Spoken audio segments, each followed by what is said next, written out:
اعوذ باللہ من الشیطان الرجیم بسم اللہ الرحمن الرحیم لا يتخذ المؤمنون الكافرین اولیاء من دون المؤمنین ومن يفعل ذلك فليس من اللہ فی شیء الا ان تتقوا منهم تقاة۔ ایمان والوں کو چھوڑ کر کافروں کو اپنا دوست نہ بنائے۔ جو شخص ایسا کرے گا اللہ سے اس کا کوئی تعلق نہیں ہے مگر یہ کہ کافروں کے شر سے بچانے کے لیے اپنا کسی تدبیر کے تحت بچاؤ کرنا پڑے تو اس کی گنجائش ہے، اور اللہ تعالیٰ تم کو اپنی ہی ذات سے ڈرا رہا ہے اور اللہ ہی کی طرف لوٹ کر کے جانا ہے۔ اے نبی آپ فرما دیجئے جو کچھ تمہارے دلوں میں موجود ہے ان کو چھپا کر رکھو یا اس کو ظاہر کرو، اللہ سب کچھ جانتا ہے۔ اللہ تو ان تمام چیزوں کو بھی جانتا ہے جو آسمانوں میں اور زمین میں ہے، اور اللہ ہر چیز پر قدرت رکھتا ہے۔ جس دن ہر نفس کو اس کے نیک اعمال بھی کل قیامت کے دن سامنے موجود ملیں گے اور اس کے برے اعمال بھی، وہ یہ چاہے گا کہ اس کے اور اس کے برے اعمال کے درمیان ایک لمبا عرصہ اور لمبی مسافت ہوتی۔ اللہ تم کو اپنے اجلال سے خود ڈرا رہا ہے اور اللہ اپنے بندوں پر مہربان بھی ہے۔ ان آیات کے اندر غیر مسلموں کے ساتھ تعلق کس حد تک رکھنا چاہیے اس کا تذکرہ ہے۔ اللہ کے نبی صلی اللہ علیہ وسلم کے زمانے میں چند یہودی چند انصار کے ساتھ ملے جلے رہتے تھے، اور مقصد یہ تھا کہ موقع ملے تو ان کو اسلام سے ہٹا کر کے اپنے دین کی طرف لایا جائے، اس لیے ان کے ساتھ نرم رویہ رکھے ہوئے تھے۔ کچھ حضرات کوئی اندازہ نہیں تھا کہ ان کی بری نیت کیا ہے، لیکن چند حضرات جانتے تھے کہ یہ کسی فاسد مقصد سے مسلمانوں سے تعلق بنائے ہوئے ہیں۔ انہوں نے ان کو سمجھایا اور اس وقت یہ آیت بھی نازل ہوئی، ایمان والوں کو چھوڑ کر کافروں سے تعلق نہ رکھے، دوستی نہ بنائے۔ دیکھیں دوستی تین طریقے کے ہو سکتی ہے، ان میں ایک طریقے کی دوستی کی اجازت ہے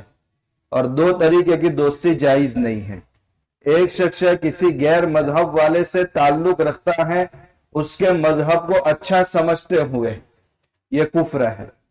انسان دائرے ایمان سے نکل جاتا ہے، یہ جائز نہیں ہے۔ دوسری دوستی ہے کہ انسان اس کے مذہب کو برا سمجھ رہا ہے، برا سمجھتے ہوئے اس کو فائدہ پہنچانے کی نیت سے اس کے ساتھ دوستی رکھ رہا ہے، مسلمانوں کی جاسوسی کر رہا ہے، جماعت جو اسلام کی جماعت ہے ان کی ساری خبریں ان تک پہنچا رہا ہے، ان کے مذہب کو برا سمجھ رہا ہے کہ وہ ناحق پر ہے، لیکن فائدہ پہنچا رہا ہے جس کی وجہ سے اسلامی کی جماعت کو نقصان پہنچ رہا ہے، تو ایسی دوستی جائز نہیں ہے۔ اس کو کفر تو نہیں کہیں گے، لیکن یہ بہت بڑا گناہ ہے جس کی وجہ سے اپنے بھائیوں کو نقصان پہنچ رہا ہے، اسلام کو نقصان پہنچ رہا ہے اس کی جاسوسی کے نتیجے میں۔ اس کی اجازت بھی نہیں ہے، لیکن یہ کفر نہیں ہے۔ تیسری قسم کی دوستی ہے کہ وہ غیروں کے مذہب کو برا سمجھ رہا ہے، دل میں اس کا کوئی احترام نہیں ہے اس کے مذہب کا، وہ اسلام کا بڑا پابند ہے، لیکن دنیاوی معاملات کرنے کے لیے غیر مسلموں سے تعلق رکھ رہا ہے اور اچھے اخلاق کے ساتھ پیش آ رہا ہے، اسلامی قوانین پر خود عمل پیرا ہے، غیر مذہب والے کو برا سمجھ رہا ہے، ان کے مذہب کو صحیح نہیں سمجھ رہا، لیکن دنیاوی معاملات کے پیش نظر اچھے اخلاق سے پیش آ رہا ہے، تو اسلام صرف اس کی اجازت نہیں دیتا بلکہ تاکید کر رہا ہے کہ اپنے غیر مسلم بھائیوں کے ساتھ اچھے تعلق اور اچھے اخلاق کے ساتھ پیش آؤ، لیکن یہ شرط ہے کہ ان کا مذہب برحق نہیں ہے، اس کا یقین تمہارے دل کے اندر ہو، اور ان سے تعلق بڑھانے میں ایسا بھی نہیں کہ اسلامی احکام کو تم توڑنے لگو،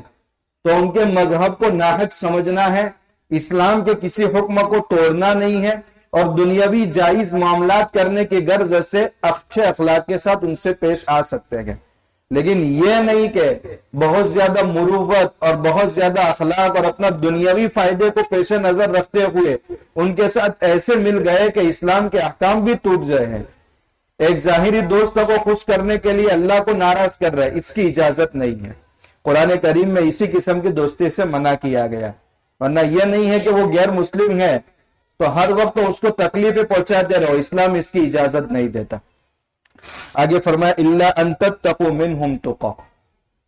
ہاں البتہ جو جن کافروں سے جان کا خطرہ ہے یا تکلیف پہنچنے کا خطرہ ہے، اس وقت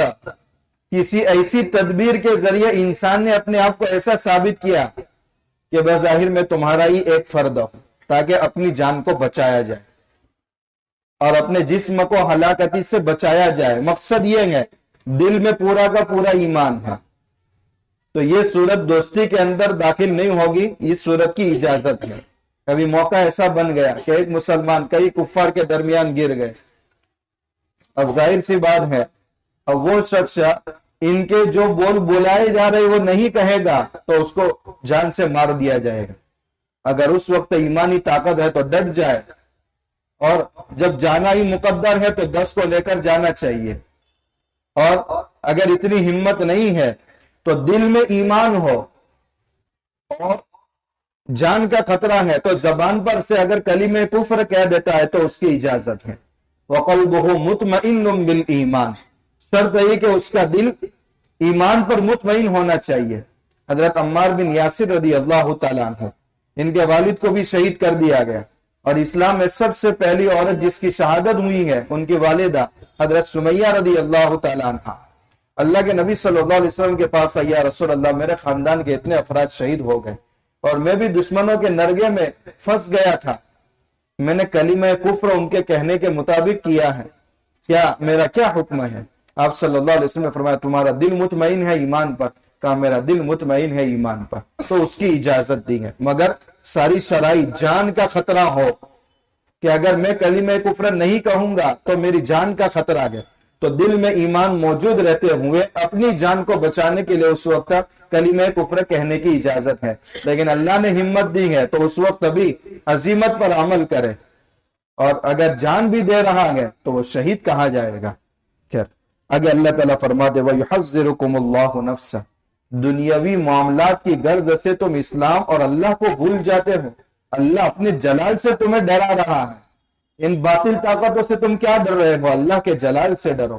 اللہ کا خوف اور اللہ کا غصہ کل قیامت کے دن تمہیں اپنی ایسی حرکتوں کی وجہ سے اس کا سامنا کرنا پڑے گا۔ وَإِلَى اللَّهِ الْمَصِيرُ، اللہ ہی کی طرف تم تمام کو لوٹ کر کے جانا ہے۔ آگے اللہ تعالیٰ فرماتے ہیں اے نبی آپ فرما دیجئے چپکے چپکے تعلقات ہے کون جانتا ہے؟ ان تخفوا ما فی صدورکم، اگر ناجائز دوستانہ تعلق اللہ کے دشمنوں کے ساتھ تمہارے دل میں چھپے ہوئے ہیں، چاہے تم اس کو ظاہر نہ کرو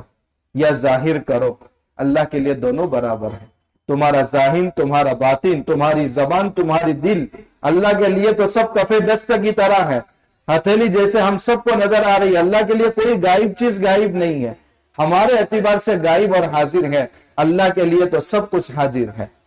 اتنی بات نہیں کہ تمہارے دلوں کو بھیدوں کو جانتا ہے، اللہ تو ساتوں آسمانوں میں اللہ کی مخلوق کیا کر رہی ہے اور ساتوں زمینوں میں اللہ کی مخلوق کیا کر رہی ہے، اللہ اس کو بھی جانتا ہے۔ اس لیے اللہ کے دوست اور اللہ کے دشمن کو دوست بناؤ گے تو دشمن کا دوست بھی دوست دشمن ہوتا ہے، اس لیے اللہ کا اس سے کوئی تعلق نہیں ہے۔ واللہ علی کل شیء قدیر، اور اللہ ہر چیز کے حساب لینے پر بھی قدرت رکھتا ہے۔ یوم تجد کل نفس ما عملت من خیر محضرا، پھر آخرت کا تذکرہ کیا کہ کل قیامت کے دن انسان کے اچھے اور برے اعمال جسم کی شکل میں اللہ تعالیٰ ان کو بنا کر کے لوگوں کے سامنے پیش کرے گا۔ وہ انسان جب اپنے برے اعمال کو دیکھے گا تو کہے گا تود لو ان بینہا وبینہ امدا بعیدا، کاش ان برے اعمال اور میرے درمیان ایک لمبی مسافت ہوتی، مجھے اتنا قریب سے اپنے برے اعمال کو دیکھنا نہ پڑتا تو کتنا بہتر تھا۔ بلکہ کل قیامت کے دن جب نامہ اعمال ہاتھ میں دیں گے، اللہ تعالیٰ خود کہیں گے اقرأ کتابک، اپنا نامہ اعمال خود پڑھ لے، ہم فیصلہ نہیں، تو ہی تیرے بارے میں فیصلہ کر دے، کفا بنفسک اليوم علیک حسیبا، حساب لینے کے لیے آج تیرا نامہ اعمال تیرے حق میں کافی ہے۔ وَيَقُولُ يَا وَيْلَتَنَا مَا لِهَذَا الْكِتَابِ،